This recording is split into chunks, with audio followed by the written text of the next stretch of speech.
Bab 1415. Apa yang terjadi? Melihat adegan ini, semua orang hampir terjatuh karena kaget, terpekik dalam kebingungan. Sungai darah itu sangat menakutkan. Seperti sungai darah dari neraka yang muncul ke dunia manusia. Seolah ingin menelan semua kehidupan dengan aura kematian yang mengerikan. Sungai darah muncul seketika. Dan mayat-mayat di tanah tiba-tiba mengeluarkan asap darah yang menyatu ke dalamnya.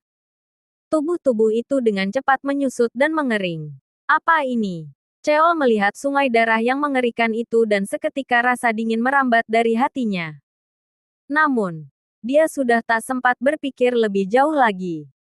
Kecepatan dan kekuatannya sudah terlalu besar dan dalam sekejap, dia sudah masuk ke dalam sungai darah itu. Begitu masuk, energi sejati pelindung tubuhnya yang tak tertembus mulai mencair. Aliran energi dalam tubuhnya bertabrakan dan menyebabkan darahnya keluar dari mulut dan hidungnya yang bergabung dengan sungai itu. Apa benda sialan ini? Pergi, pergi, teriak Cheol dengan keras. Cheol mengeluarkan teriakan keras, tetapi di dalam hatinya, dia merasa ketakutan. Perasaan ini begitu menakutkan. Tubuhnya terbungkus erat oleh sungai darah. Pandangannya dipenuhi warna merah. Tak terlihat jalan yang ditempuh, dan juga tak terlihat ujungnya. Hanya ada satu hal yang terasa, seolah ada pandangan dingin yang menatapnya dari dalam sungai darah. Tidak ada cara untuk melawan. Dalam ketakutannya, dia tiba-tiba mendorong energi sejatinya, berbalik dan mencoba melarikan diri. Namun pada saat itu, Adril tertawa dingin. Mengangkat tangannya dan menggerakkan surigai darah yang segera menyapu maju.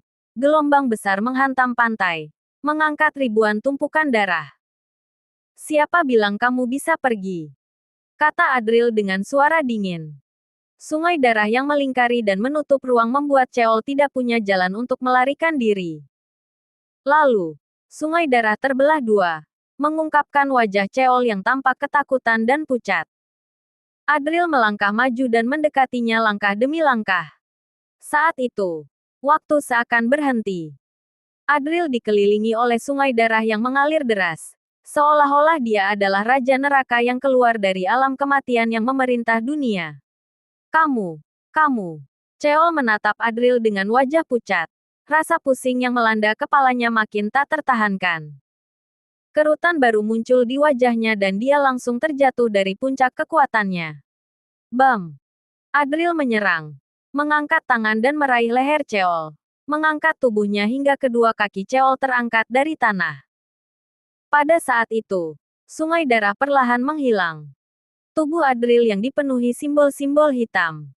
Dengan tangan yang memegang leher Cheol, sekarang sepenuhnya terlihat oleh semua orang. Cheol tertangkap hidup-hidup. Semua orang terkejut dan berteriak. Leoni melihat sikap Adril yang begitu penuh wibawa. Matanya terbuka lebar dalam kebingungan. Adril. Weni memandang dengan tatapan kosong ke arah sosok yang tampak seperti penguasa dunia itu, tanpa sadar menyebutkan nama Adril. Ternyata, dia selalu ada di sisinya. Berani menyentuh tunanganku. Teriak Adril. Adril berbicara dengan nada dingin. Satu tangan masih mencengkeram leher Cheol, sementara tangan lainnya langsung mendaratkan beberapa tamparan keras. Plak, plak, plak. Seketika, gigi-gigi Cheol terbang. Darah menyembur kemana-mana. Wajahnya membengkak cukup besar. Penyiksaan. Cheol yang biasanya berada di posisi tinggi selalu mengucilkan dirinya. Kini berani menculik Weni. Ini sudah melampaui batas Adril. Dia langsung menghina Cheol di depan semua orang. Kamu. Cheol terbatuk darah. Dia marah hingga hampir kehilangan kendali. Lagi pula, dia adalah seorang guru bumi tingkat 9. Kini, dia dihina oleh seorang yang lebih muda di depan umum. Bagaimana bisa ini terjadi? Bagaimana bisa seperti ini? Kamu berani. Cheol hampir gila karena amarah. Berjuang dengan segala kekuatan untuk lepas. Jenderal yang kalah. Tidak pantas berbicara tentang keberanian. Adril mengejek. Tangan yang mencengkeram leher Cheol makin menekan tanpa ampun. Plak, plak, plak.